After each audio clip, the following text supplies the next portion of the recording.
You're listening to Art Affairs, episode 35. Today I'll be talking to Josie Morway.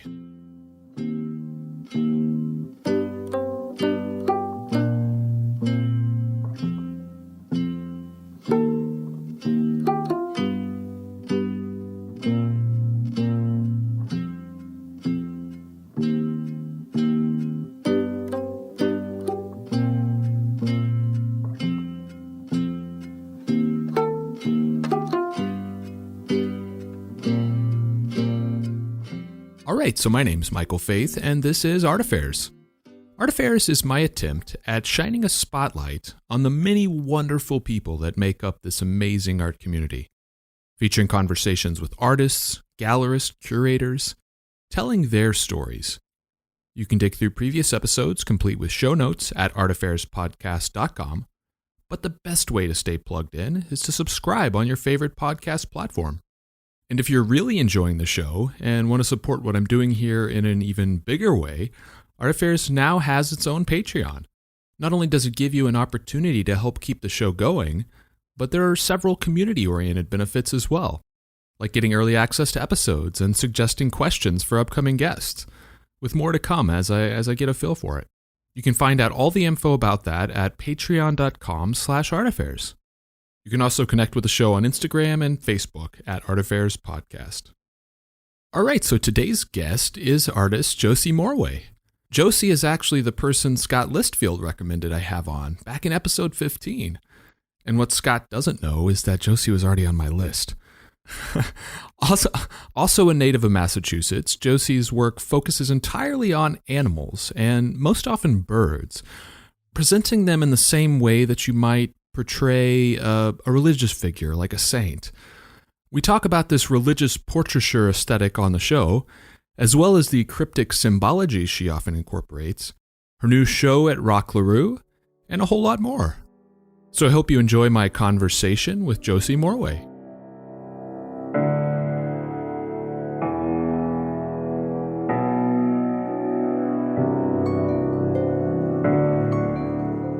Josie, welcome to the show. It's great to have you on. Thank you so much for having me. Shout out to Scott, who actually recommended you. Yeah. Back in like episode 15, I think it was. Thank you, Scott. And, just like Scott, you actually grew up in Massachusetts as well. And I believe I read that your family had a house on Cape Cod. Is that where you grew up?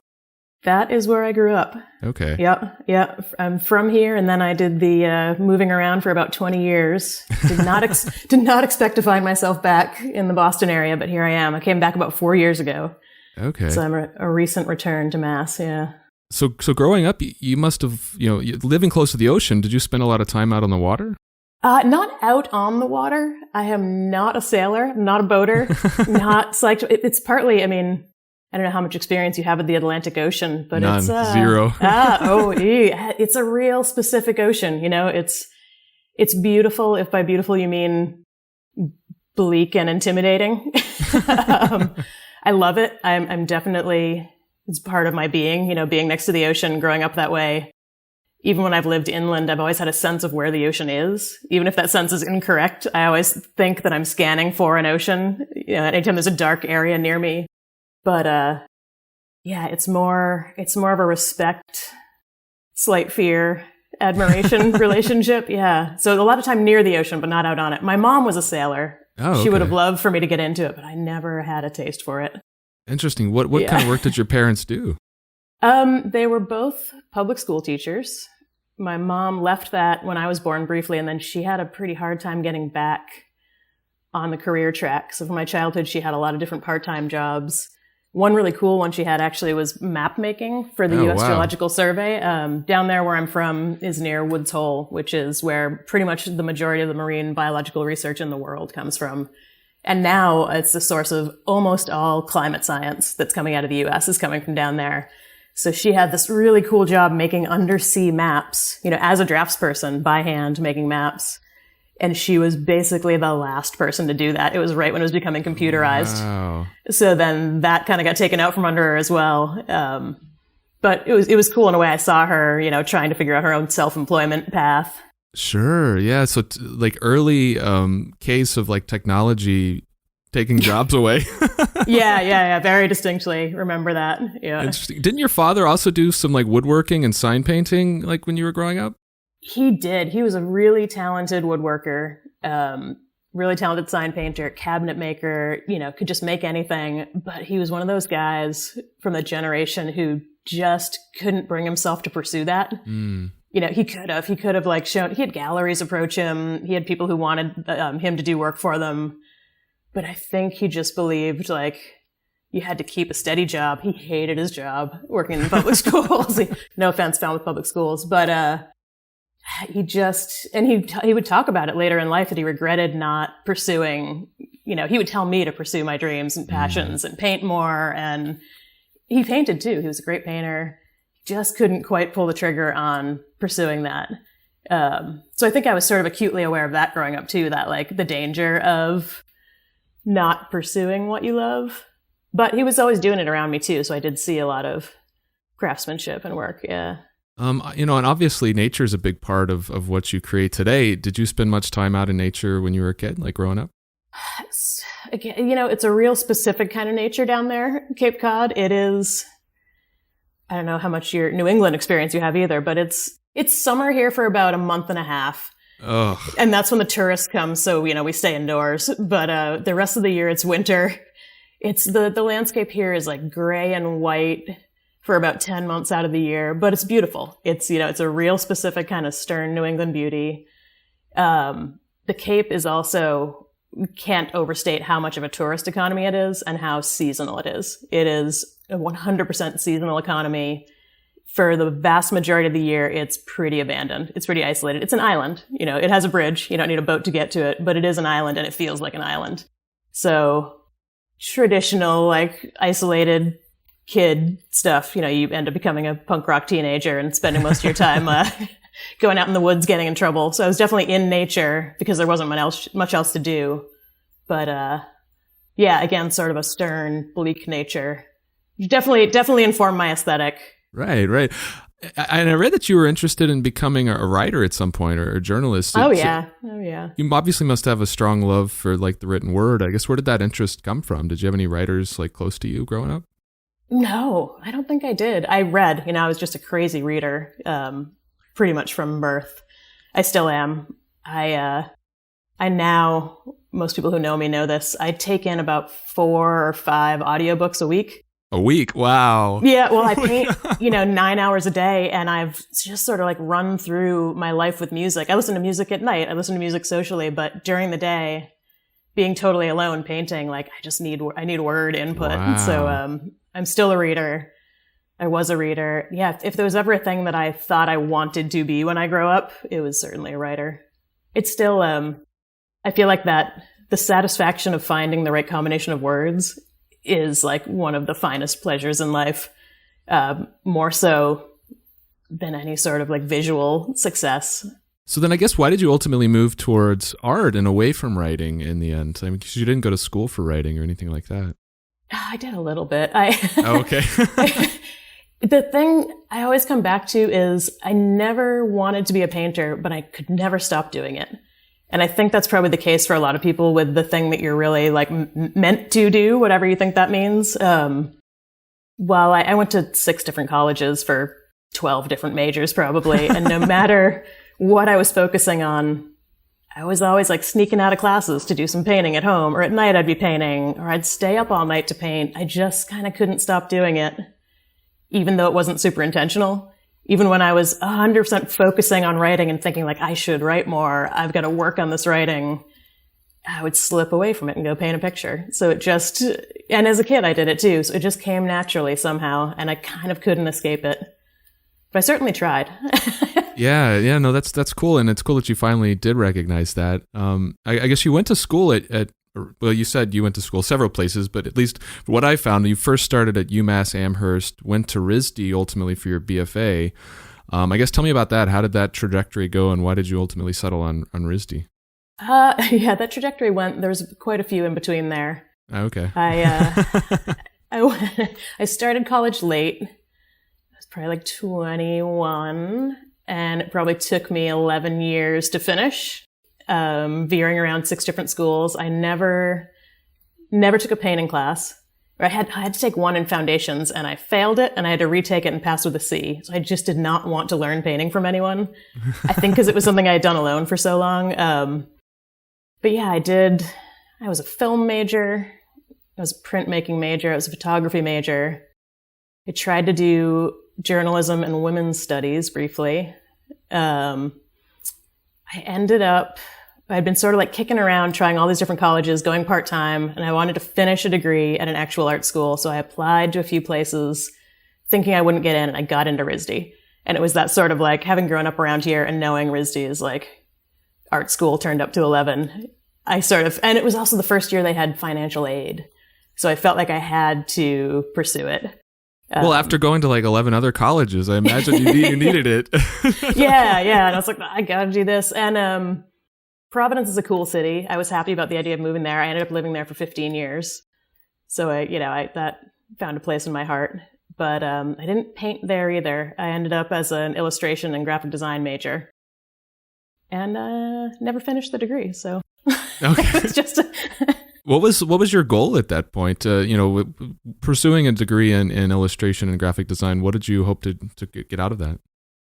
Employment, some income. I felt like I've done so many different things, and I knew I could pursue painting and art on my own. I didn't really feel like I needed the art school degree in order to paint a picture. I felt like if I was going to go to an expensive school and rack up all those loans, I wanted something that was going to have like technical application. I learned all the Photoshop and Quark at the time and Illustrator and all that stuff. That's mostly what I did there. It's like, give me some employable skills. I thought graphic design seemed like a real cool job, which did get me through many years. So is that what you did after graduating? You go into graphic design? I did, yeah. I went into graphic design, again, right about at the end of the relevance of print design as an option. So I did print design. I swore that I would never do any web work. And that was probably 1999. So it's like a hopeless endeavor. I ended up learning web development, and then I coasted along, making myself a reasonable living doing that for quite some time, and secretly painting all day. Okay. And not being able to stop. Yeah. And you stayed in Rhode Island for quite a while. You mentioned like 15 years. Is just that had become home at that point? Yeah, it had. It's a cool place. Providence is a really cool city if you are motivated to do your own thing. It's got this sort of Wild West feel to it, where if you require public services, functioning roads, a lot of traditional things, it's hard to find. But if you want to buy a 7,000 square foot warehouse and start your own anything, you can do it. You can kind of do whatever you want there. So I liked that. The people are amazing. I think that was the main thing. I made friends, made a community, really enjoyed it. Yeah. That's really cool. And I think at some point you even did sign painting of your own and commercial mural work. So tell me about that. How did you take was your interest in sign painting back to what your father had done and what you'd kind of seen growing up? I think it probably was without me really realizing it. I think it also came from the writing and the interest in words. I was often in my painting incorporating words in the background just because of my impulse to put words on anything. And, I would have these long, long titles and then have whole sentences in the paintings. And that led me to be interested in typography, and different forms of script. And I'd always been really interested in graffiti, which of course is a lot of letter forms. So I think it just came from that. And then, I wanted to learn gold leafing because I just like anything that's meticulous and challenging. And then I met some sign painters in Rhode Island. I met some really cool guys doing professional sign painting who gave me a chance to work with them. It all just sort of flowed naturally. That's really cool. And what kind of like commercial mural work did you do? Murals I've done less of. I've actually been doing more recently and hoping to do more because I always wanted to do public work. But sign painting, we did everything. Hotels, restaurants, did some door gold leafing. Were those typically your own designs, or did they have designs in mind and you sort of just represented them on the glass or on the wall or whatever? It's a lot like a graphic design job. A lot of times someone has a general idea, but they want you to interpret it. With things like logos or signage, it was often already established, but there was usually some freedom to design, yeah. And you mentioned graffiti. Is that something that you had around you much growing up, or was it sort of a late inspiration? I definitely had it around me growing up. And it was sort of an aspiration for me, but I was not a bold enough kid to do illegal work. I've always wished that I had. But yeah, more. And certainly a huge scene in Rhode Island. Okay. Lived in New York for a little while. It was around me, but I never quite tapped into it. I would say I was one of those people who was more inspired by it and then was using it in the gallery instead of vice versa. Sure. No, that's really cool. And I guess throughout all these different kinds of work that you were doing, when did you have time to like paint and develop your oil painting craft? Early on, like I said, I would just be stealing time for it. I was always leaving classes early and finding myself at home painting. I used to stay up at night. It was always just sort of fitting in somewhere for a long time. And then it started creeping more into the day. I got really lucky early on with a few breaks as far as shows that sort of gave me the confidence to think that I could value it and dedicate some time to it. How did you go about learning, like being self-taught and kind of avoiding the formal education side of it? How did you learn to paint with oils? I don't remember when I first decided to get oils. I definitely had acrylics growing up. Everyone uses water-based paints, gets comfortable with them. I think I had a friend, one old good friend from the Cape, who went off to art school long before I even went to college. And I remember him coming home and like telling me that real painters use oil paint. And I always remember him telling me too that real painters make black out of like red and blue. They don't use black out of the tube. And I was like, I got to do that. So I know I got myself some cheap oil paints. And this weird lucky break that happened was I found a stack of plywood sheets on the side of the road, just like sort of small, moderate sized. And I certainly couldn't afford canvases and art supplies back then. So I took home the stack of wood and just started experimenting on it. And I have never painted on canvas since then. I learned on wood, and I can only paint on wood because that's just how I found it. Yeah. No, that's really cool. So I guess when did you decide to finally take that leap and pursue a serious gallery career? I don't know if I ever decided it. It sort of crept up on me. Like I said, early on, I got lucky. So back in the day, I'm old. So we would apply to juried shows by taking slides of our work. You'd scrape together every bit of money you had from your part-time job, get slide film, set up a light, take these photographs as you work, get them developed on slides, and then pay $30 or something to enter a juried show, get rejection letters. But I got into a few things when I was in my early 20s. And that I got into a gallery in Georgetown in some juried show. And I remember thinking like, I'm going to be a famous artist. I'm so young. I was like 22. And then nothing happened for like 15 years. But I still kept doing it, kept taking in the rejection letters. And then sometime around, but I always sent stuff out unsolicited. I never had a problem with that. I sort of had to take pride in all the rejections, just like, this is some sort of proof of being a starving artist. Sure. Around 2006 to 8, I started getting invited. Early on, it was Giant Robot in San Francisco invited me in to be in a group show. And then really early on, amazingly enough, ThinkSpace invited me to be part of a group show, and then Stolen Space in London. And it really was, I think, just from me sending stuff out just brutally for years. I really don't know how I made those first little breaks in. And then once you do that, another group show pops up, another one. It was always just encouraging enough to make me keep going, and never good enough to make me be like, I've made it. You never feel like you've really made it, but it's always just enough to make you give it another year. Sure. Well, I mean, it sounds like you were just resilient in general, because you said there was that 15-year period where you didn't have anything. So it's like you were just persistent is what it sounds like. Yeah. I mean, you sort of have to be. I remember Scott said the same thing. He had like some early luck, and then it was also the financial collapse. There was a financial collapse that took out the art world. And those of us who were just getting started were like, it was crickets for a while. You were like, this isn't going to work. But if you just can't stop doing it anyway, like me, like you're going to make the work. You might as well show people the work. Somewhere in there, the internet came along and things like Instagram where you could share, at least and get feedback from people. But yeah. And at some point, I guess and this is a gallery you've worked with quite a few times, including your new show, which we'll talk about a little bit later, is with Rock LaRue. So I guess how did you first connect with Kirsten and start showing with them? So she invited me, same thing, was doing a group show that was animal themed years and years ago, invited me. And I was sort of still in my mid-early group show career. Showed with her. It was great. I think she sold a piece. But as with a lot of these group shows, you do it maybe once a year or so and not much else happens. And then it was when she was reopening as Creatura House. She invited me to do a solo show. And it was really the first purely solo show I'd done with a major gallery. So that was great. She was so professional, so great to work with someone who knew how to have a solo show, gave me a year out to prepare for it, advertised it, had interviews, covered it well, photographed everything. It was pretty successful. And I think that she's really responsible for bringing me to the level I'm at now, as far as having a pretty robust solo show schedule going. Nice. So I've shown with her since then, generally once a year. I've done a small solo. Okay. Is it important to you to have these kind of strong gallery relationships? Do you feel that's an important component to, your career?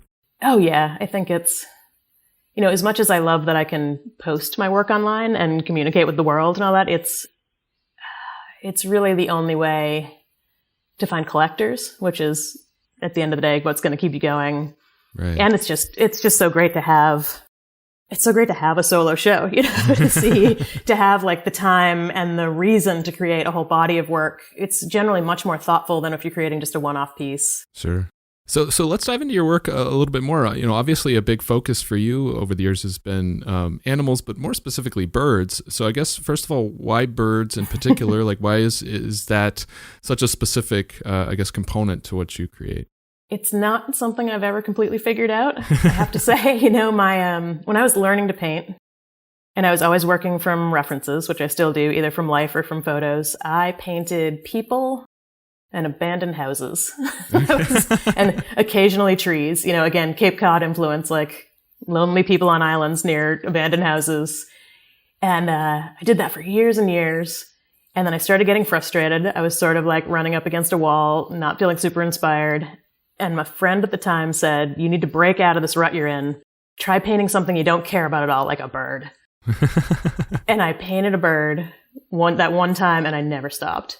So, it would be too simple for it to really be that random. Looking back, my dad, again, the woodworker, mostly painted in absurdly detailed bird decoys.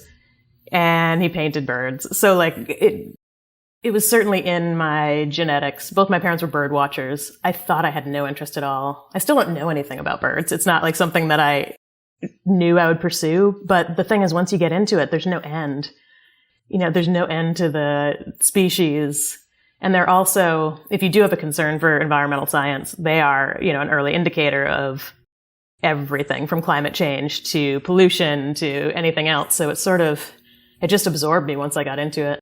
So you never got into bird watching yourself? Not especially. I do it the way anyone does. I'm looking out my window right now and there's a mourning dove. I can identify a few birds. I definitely have a thing for hawks and birds of prey. That feeling when one follows you when you're out walking somewhere and you feel like you're having a little special relationship with it. Yeah. But no, I don't go out specifically to bird watch. Yeah, we have, there's this flock of vultures that fly around my neighborhood. So if I go out running and they're following me, I'm do they know something I don't know? Me too. Yep. Am I about to die? We have some that land on the house right across the street from mine. Oh, wow. And I feel that both they're looking at me, but also I don't know if the people inside realize they're on their roof. It's a pretty bad sign. No, that's really cool. So, and from what I've read, unlike, some artists who use animals in their work, you're not using them to tell stories about humans, human stories, some anamorphized characters. You're really interested in using nature to tell stories about nature. So I guess, in general, do you like that narrative backbone, and do you like to have your work communicating a story sort of in that way? Yeah, I do. I'm still working to convince myself that art is important and that it can make a difference, and that it's, I sometimes feel, again, I should have been a journalist, I should be writing, I should be an environmental scientist if I want to get out there and get in the trenches and make a difference. So But people tell me all the time that it makes a difference and that it inspires them. But I think it has to have some content behind it. I think it has to have a message if it's going to be impactful. Sure. Didn't you want to be an environmental scientist at one point? Wasn't that one of the many things that you? Yeah, that was one of the. I think that's how I started college, was with an environmental science grant. Okay. That I had won. Are you generally, like, as you look at the state of the world and the effect that I guess your work has in communicating some of these issues, are you hopeful, or do you like your work to be hopeful in some way? I do. Yeah, I'm hopeful because I'm constitutionally hopeful. I'm sort of an incorrigible optimist in the face of everything. It doesn't mean that I'm encouraged by the news on a day-to-day basis, but I feel like, if anything, it's my role to be hopeful. And I do think that hope inspires people a little more effectively than, too much bad news makes people hopeless and paralyzed. So I especially over this past year when we've all been isolated and had a lot more time to think about what we're doing, I have thought that is most likely my role, is to give some sort of beacon of hope. I've never wanted to, even if I'm super concerned for the species I'm painting, I've never wanted to show them in distress. It's just not in my nature to, I want to instead build them up and show them as some sort of resilient, almost unstoppable force, as if I can invest them with that. And that's my magic I can offer somehow. Yeah. Do you feel that as things, change around the world, environmentalism, becomes a stronger focus with climate change and everything, do you feel that your messaging in your work has evolved or changed with that evolution? Like, is your messaging more aggressive and direct now because it's more urgent? Yeah. Well, my messaging might be more urgent and direct because I've become bolder as I get older, and because there seems to be less time to beat around the bush in any way. But yeah, I think we are learning more of a universal language. It's probably easier for me to reference something and for everyone to know what I'm talking about. If I was addressing climate change and the loss of wetlands or something 10 years ago, it might not have been on people's radar as much as it is now. So hopefully there is more of a language around it and a conversation around it. Speaking of language and symbology and stuff like that, you do use quite a bit of symbology in your own work. I guess, do they have any kind of lineage? Like, are the symbols and the geometric patterns that you use kind of tie back to Druidic or Celtic symbology, or are they kind of your own invention? I think my own invention. I'm trying to move away from it a little bit more because I feel like my work was definitely influenced by my graphic design background. I sometimes think to its detriment. Like, I don't want to make work that's just decorative.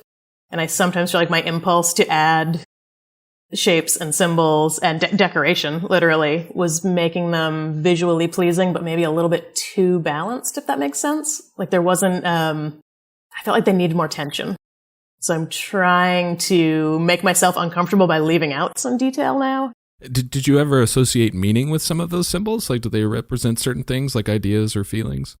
I always sort of wanted to reference old art traditions, like whether it was graffiti or old religious icons. I loved looking at old masters' paintings, and especially like medieval religious saints and the icons that have the text around them that I can't personally read or decipher at all.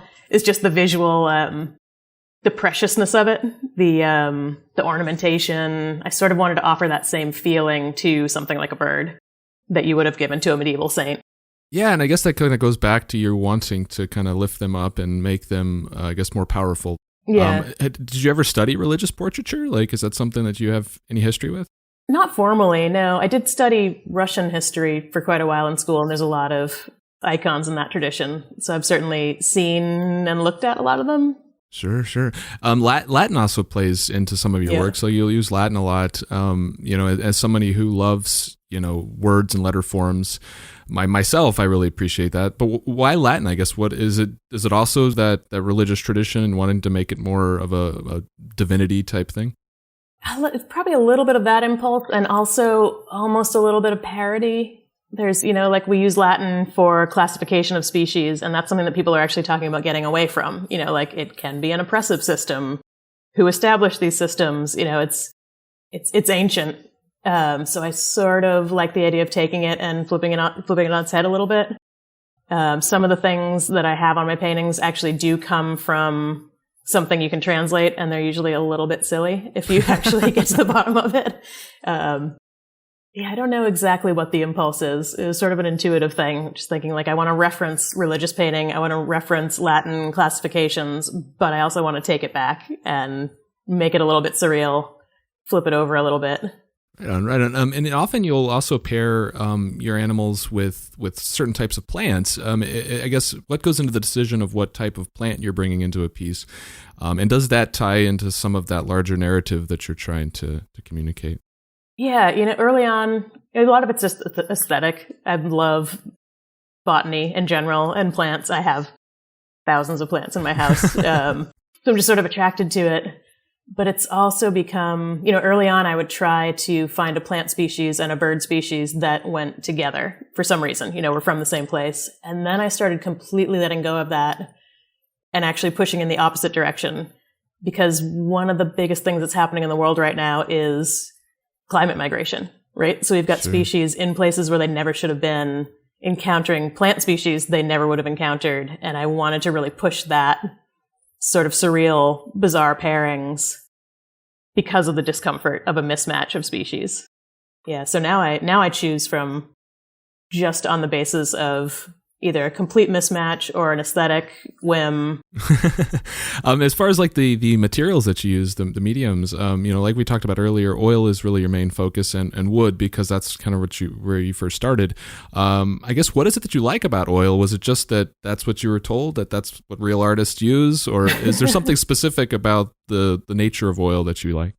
Yeah, I probably got into it because I felt compelled to, that serious artists use oil. But once you start using it, it's so flexible. My paintings take quite a long time. I'm pretty slow, and it doesn't dry. It stays wet. You can work it. I paint in really thin glazes, like many, many, many layers, and it allows for that. It has great transparency.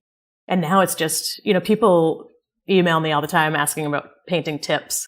Like, my only tip is just keep doing it for 20 years. That's, I think that's how long it takes to really get to know a medium, know how it's going to behave, know how it sticks to the brush. So I know how oil paint works between the hairs of a brush and a wood panel now.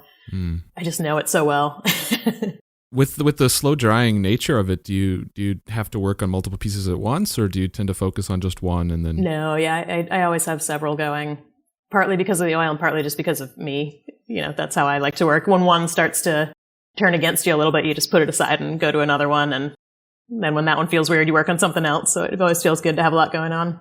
And then the elements, the gold elements that we were talking about earlier, those are done in enamel, from what I understand. I guess, do you plan those elements out from the very beginning, or is it something you kind of come in at the end and say, okay, what does this need, and build it out that way? Yeah, that comes in at the very end. That's actually a point I'm at with a whole new body of work right now that's about to go to Rock LaRue, literally about to go in about 5 days. And I've got a room full of finished paintings except for the gold right now.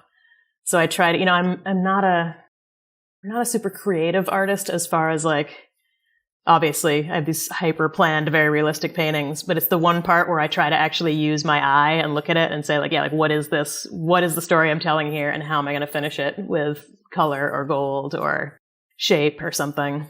I guess, why do you use enamel on those? Is it because it is that last step that you want to do after all the oil's done, or? Yeah, it does go on after the varnish. So just technically speaking, it's the last step. But I just love that gold. I've actually been using some gold spray paint in my last few, like doing sort of splatters and like a little bit more, like I said, getting away from the geometry and the symbols that seem like they have some meaning and just into some shape and texture at the end. But I still want it to be gold. Are there other types of mediums that you'd want to explore in the future that you haven't had a chance to? I would like to. I used to have the time to explore a little more, obviously in art school, and when you're encouraged to try different things. And before I was doing quite so many shows, I would experiment a little bit more. I was doing the sign painting. I did a little ceramic work for a while. And then I got my painting career going, and I've sort of just been painting ever since. And I'm starting to feel the lack of experimentation. Okay. I think we're all feeling a lack of a lot of things this year, but it's definitely starting to weigh on me that I need to open up my horizons a little bit. So I don't know what that's going to be, but I'm hoping this year I'll get to experiment a little more. Cool. As far as your process goes, do you use much in the way of like reference photos? I do, yeah. I take a lot of my own, especially with the plant life. But aside from that, I just pay for stock photos now sometimes because I feel like then I'm also supporting a photographer. But any given painting of mine is usually built off of like 30 different photos. It's not like I'm looking at one and just conveying it. If I'm looking for a certain kind of bird, I'm looking at dozens and dozens of photos. And what usually goes into that building of that composition? Do you do much sketching, or do you do it digitally, or like how do you go about that? More digitally. I'm not a great sketcher. A lot of it is just looking, and I always get impatient, and I always wonder why it's taking me so long. The amount of photos and books and references and even videos that I'll look at before I know what I'm doing with a painting. And then just usually sort of a digital compiling of all the references I'm considering. Okay. And how does, I guess the backgrounds are often sort of blurred out and abstracted. Mm-hmm. But it's almost like, from a viewer perspective, it's almost like you could de-blur it or something and it would actually be an actual image of something. So how do you, is that originally an image that you kind of blurred out and have a specific meaning behind? Yeah, some of them, for a long time I was doing, and I'm still sometimes doing, some wildfire backgrounds, and that's obviously drawn from life and concerns. And there's no lack of amazing photography of wildfires out there. But I do want them to sort of step back a little bit and be a little blurred out so it's not the main focus. Okay. And so I guess, but do those, I guess, originate as real images, or are they just abstractions that you come up with yourself? Sort of in between. I'm usually looking at some images, but any given painting I'm trying to make needs a different layout of dark and light, and there's going to be a little light, fiery color on one side, but it's going to have to be balanced by something dark to put the bird on. So they're mostly made up. Right on. And we talked a little bit about your mural work earlier, and said you said that that's something that you're doing more of nowadays. And one thing that I had chatted with Scott about when he came on was the time that you guys spent painting a wall for Powwow in Worcester, and I guess it was 2017. And obviously you're no stranger to large mural works yourself. I guess, do you approach those differently if it's destined for a large mural versus something that you're doing in the studio? Yeah, definitely. And I'm definitely still learning how to approach them. I feel like I'm getting a little better each time I do one, and I'm much less accomplished when it comes to murals and just thinking about how to compose for that scale. The muralists I really admire, there's so much color and impact to them, and hard lines and patterns. It requires just a more graphic style, I think, that I'm still figuring out. Scott and I, when we did that extra giant wall at Powwow, it was the first really large scale mural of that sort for both of us. And that, it has to be completed in a really specific timeline, which isn't generally true of oil paint indoors. So, it's also a different medium. We work in water-based medium doing walls. So that feels different. The whole thing is totally different. I did one this past summer for, seawalls with Pangea seed that I think is the best one I've done so far. I started to get it. I started feeling like I knew what I was doing, painting in water-based medium, painting quickly, being outdoors. Oh my God, being in the sun or the wind, it's so different for me. But it's still, I'm hoping, I think I'm going to do another one with them this summer, and I want to do better. I feel like I still need to learn how to design for that scale. Do you like working that large? Oh yeah, I love it. I work pretty large with most of my paintings, even for galleries. And I would work larger if they would all accept it all the time. My early paintings, when I was learning on wood, I was doing 4x8 foot sheets. Oh, wow. And it's always, there's something about the relationship of the viewer to the subject. When the subject can be larger than the viewer, I just love that dynamic. So yeah, the murals, the larger, the better. Physically, it's super challenging, but finished product, I love it. Do you use spray paints when you're doing the walls? I never have. I don't. When I say I use spray paints for my paintings, I'm literally using them to create a splatter of gold. I don't know how to control a spray can at all. I would love to. It's also not the most sustainable product. So with Pangea seed, they do sort of advise against it. They prefer that we use brushes and water-based paint. So that's cool. Fine, since I know how. Yeah. How did you first connect with Pangea seed? I did a shark painting back when they were pretty specifically a shark protecting organization, probably 10 years ago for a group show. And then just sort of kept in touch over the years. And from project to project, they'd call on me to make a print or send something to a group show. And then they've really taken off too. Their organization is huge and doing so many great projects now. So I've been lucky to get in on the ground floor with them. So when they have like a project, or when you do a project for them, is it something that they tend to initiate and reach out to you saying, hey, we have this, species that's endangered and we want you to work on this? Or is it something you come to them with an idea for? Oh, they're really cool to work with because they'll go both ways. They'll have a very general topic. Like when I did the mural this past summer, they had a list of topics that were relevant to the geographic area we were in. And I had chosen like sea level rise and coastal development. And then we go back and forth about like what species might be appropriate for that, what imagery might help. And they actually help with the composition, which I really appreciate, Nice. Not just being left completely to my own devices. And you said you're going to be doing something with them hopefully over the summer this year? We're hoping. So this past year, there was a seawalls project happening here in East Boston. And of course, the coronavirus really put a damper on it, but we managed to do a smaller version of the festival than would have happened. And they're hoping to do a full scale version of it this year. So I'll hopefully get to do another wall right here nearby. Very cool. Very cool. And so another interesting sort of adjacent series of projects that you've done over the years is your work with Firefly Bicycles, which I believe is a bike shop there in Boston that's partly owned by your partner, Tyler. That's correct. So, you've done a couple of hand-painted projects with them, and including this really cool, like, diamond fat bike that I found. How did you first get involved with that? Was it that relationship with your partner? So I've been pretty involved with the bike world for a long time. That's actually how we met. Oh, okay. I've always been a rider. I did a little racing. And because I was both a rider and an artist, and there are a lot of frame builders here in New England, it was inevitable that I did some painting. I did a lot of hand lettering on frames for a while. There's a few frame builders in Providence, Rhode Island, too. There was one called Circle A Bicycles that was super popular. Nice. So I did like pinstriping and some hand lettering, a few paint jobs for them. Met Tyler through that. And then obviously was lucky to do some for Firefly as well.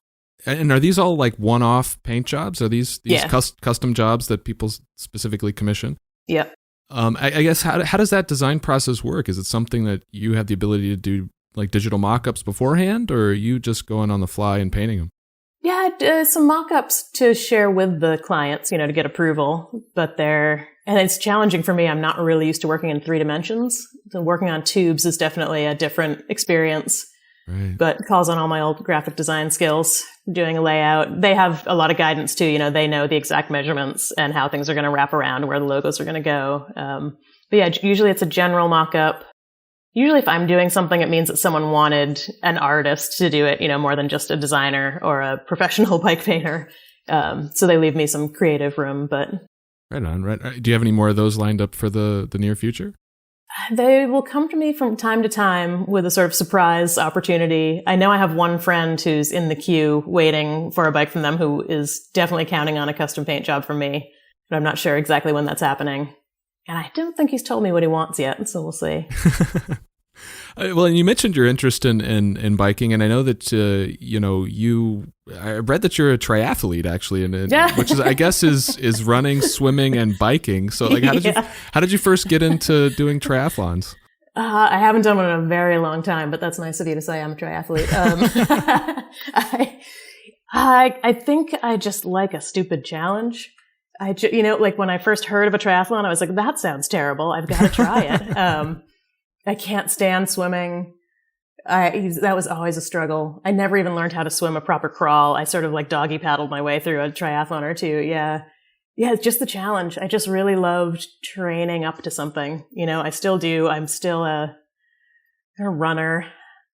I say that with a sigh because I just had foot surgery from years of running, but it's just something about that, picking a challenge and then sticking with it and trying and suffering through it. There's a destination to it, which is really nice to, go somewhere and run in some epic place. Yeah. What's the most memorable one that you've done? A couple years ago, a friend and I went and ran a half marathon in Big Sur that we thought was going to be through like beautiful shady canyons. And I don't know what the image was I had in my mind. It ended up being straight up the side of a sunny mountain. It was just absolutely brutal, but it was beautiful. And it was in an area that is right where Highway 1 just collapsed this year. Oh, wow. That's really hard to get to and sounds scary to get to now, and has also had fires like crazy for the last few years. So I feel really lucky to have gotten there before it became even more fraught to be in that area. Yeah. Oh, that's really cool. So let's talk about your new show. You have a new show opening. Well, when we're recording this, it'll be opening in about a week and a half. It'll be about a week and a half open by the time this comes out. So the show's titled Refuge, and it's at Rock LaRue. So what can you share about the new body of work? So it's, I haven't revealed a lot of it yet, but like you said, it'll be out by the time this is heard. I've been thinking a lot, like I said, about climate migration. You know, there's a UN estimate that something like 2 billion people will be climate migrants by the year 2050. And that's, not to even speak of the amount of animals who are migrating because of climate change and just the profound shifts that we're already seeing and are about to see because of this. And so I really pushed my own boundaries with the species being in places they shouldn't be for these images.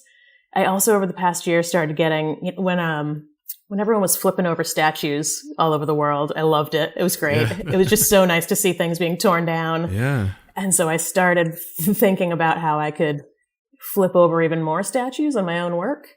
So there's a lot of statuary, a lot of famous landmarks in these pieces, and a lot of species that shouldn't be on those landmarks. And, like we said before, it's sort of, I want to raise an alarm about these things, but I also just always find myself wanting to paint a positive picture. Right. So I've been working with a lot of imagery of like nature reclaiming some of these human landmarks that I'd like to see come down. And that's what you see a lot of in this. No, that's really cool. And it makes the title make a lot of sense. I mean, refuge, and, the animals themselves are taking refuge. Is there a particular piece in the show that challenged you the most? The biggest one is, Scott and I joke about this a lot. When we're in a tight timeline, we'll suddenly decide to do a 6-foot painting with, one of his last ones was like 5,000 city windows. He was like, why would I do that?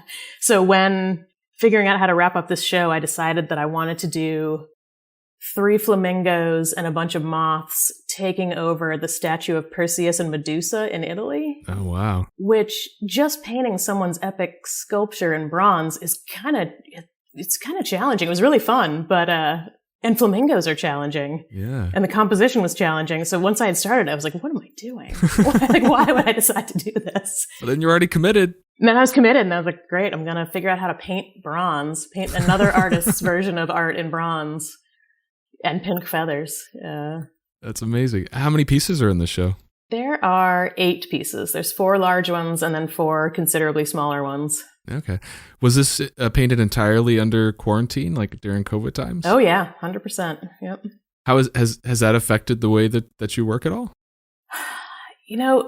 Early on, I was pretty smug about the way it wasn't affecting me. I shouldn't say smug. I was grateful. I was like, I spent the last 20 years setting up this life where I work alone from home, and I know how to do this. And God, everyone else is suffering so much learning how to work from home. And I really can feel for how disorienting and isolating that is at first.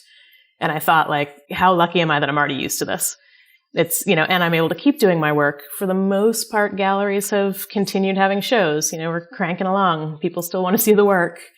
So I thought that I was going to float along pretty untouched in that way. It turns out that a year of not leaving the house is not great for the creative process. Sure, I definitely feel like I've just started really bottoming out as far as just inspiration and figuring out what comes next. I didn't realize how much I counted on getting out of the studio when I'm not working, traveling, going to the shows that I'm in, getting out into nature. Also, just like I heard someone recently refer to the idea of a unplanned low stakes conversation. The conversation you have with someone you don't know and will never see again. at a coffee shop. I didn't realize how much I drew from things like that for inspiration. So it's going to take some refreshing. Sure. Yeah. I mean, are you going to take steps to kind of intentionally go out and be out in the world at all? Yes, I am. You're also talking to me at the end of a New England winter, so we all get Sure. real cranky and isolated here. I'm looking forward to literally just getting outside again. But it seems like, if everything keeps going in the direction it is and we're able to start tentatively traveling again, it's going to happen as soon as possible. Very cool. And being as a big of a fan of audiobooks, as you mentioned earlier, what was your favorite book that you listened to while you were creating the show? Ooh, that is a great question. I might have to look at my iTunes to remember it. There've been a lot of good ones. There've been a few duds. Let me tell you.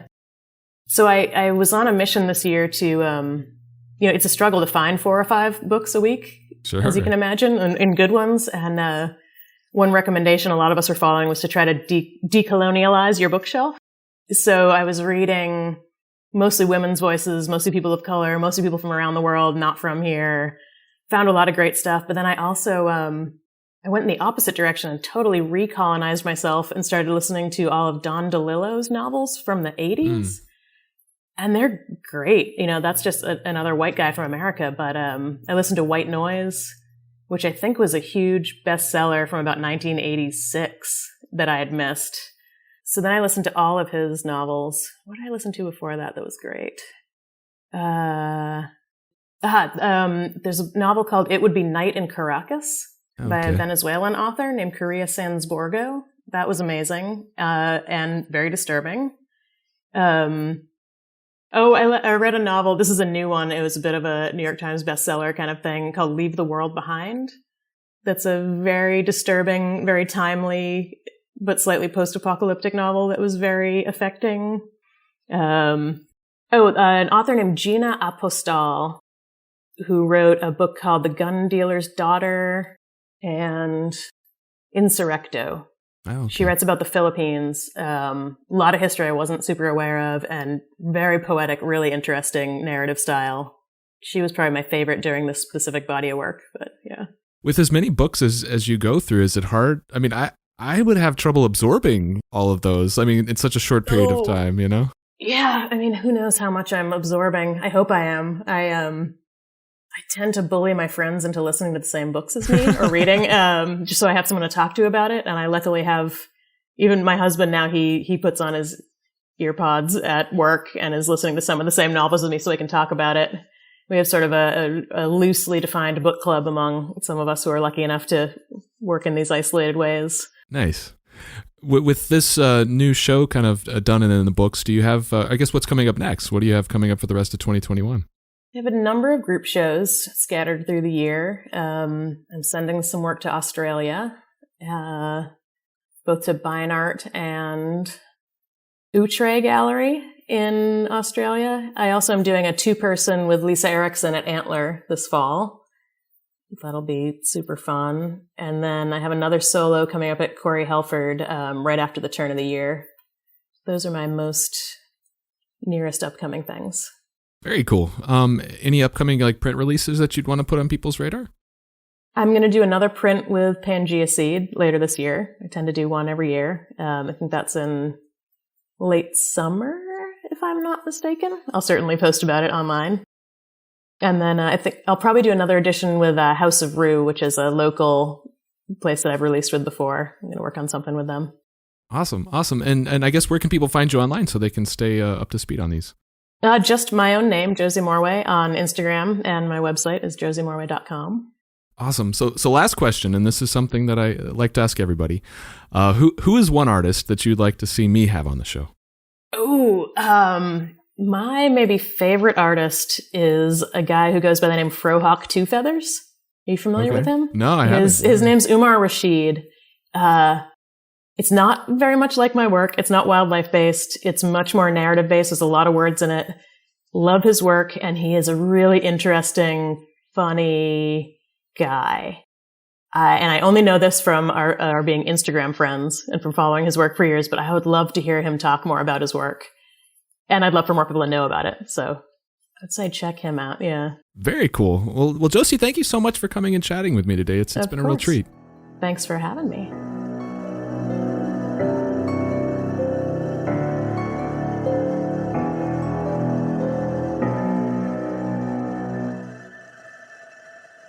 So that's it for this episode of Art Affairs. I hope you enjoyed my conversation with Josie. One thing that really struck me about Josie is just how many completely different kinds of work she's pursued over the years.